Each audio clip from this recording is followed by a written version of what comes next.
বানানোর জন্য আমি পেঁয়াজ আর কাঁচা লঙ্কাটা নিয়ে নিলাম বাটবো। দেখা যাচ্ছে তো? এখানে আমি পোস্তটা বেটে নেবো।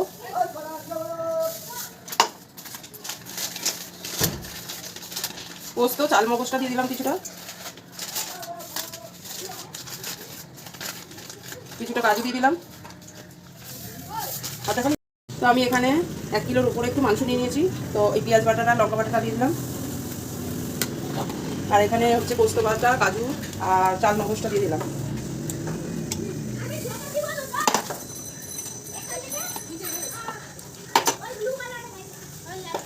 দিয়ে দিলাম দইটা।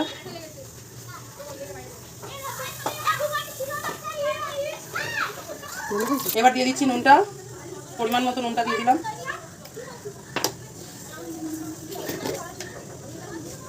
পরপর কিছু দিলাম লঙ্কার গুঁড়ো, লঙ্কা বেটে দিয়েছি, কিছুটা লঙ্কার গুঁড়ো দিলাম।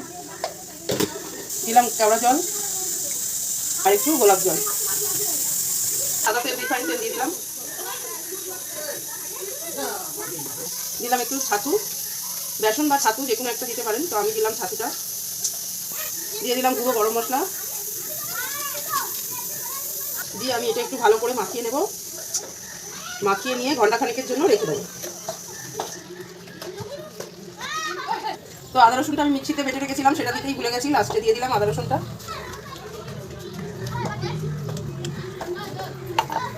ভালো করে মাখিয়ে নিয়ে আমি এটা 1 ঘন্টা ফ্রিজে রেখে দেবো।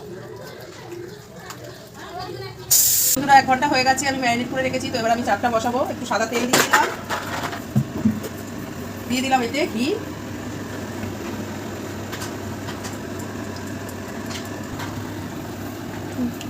আমি এবারে 1 ঘন্টা হয়ে গেছে, তো এটা ম্যারিনেট করে রাখা ছিল। আমি এবার মাংসগুলো একটা একটা করে মধ্যে দিয়ে দেবো।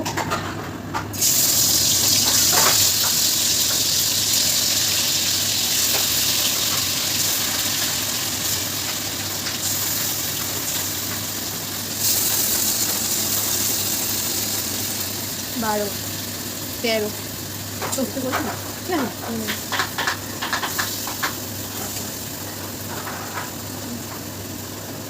একটু উল্টে পাল্টে দিচ্ছি, আরও আছে তার মধ্যে দিতে হবে। এখানে একটু উল্টে দিলাম, দিচ্ছি।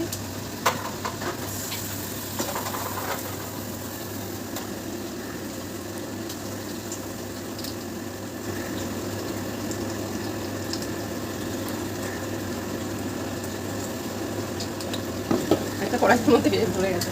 বাকি মশলাটা আমি মধ্যে দিয়ে দিলাম ওপর থেকে।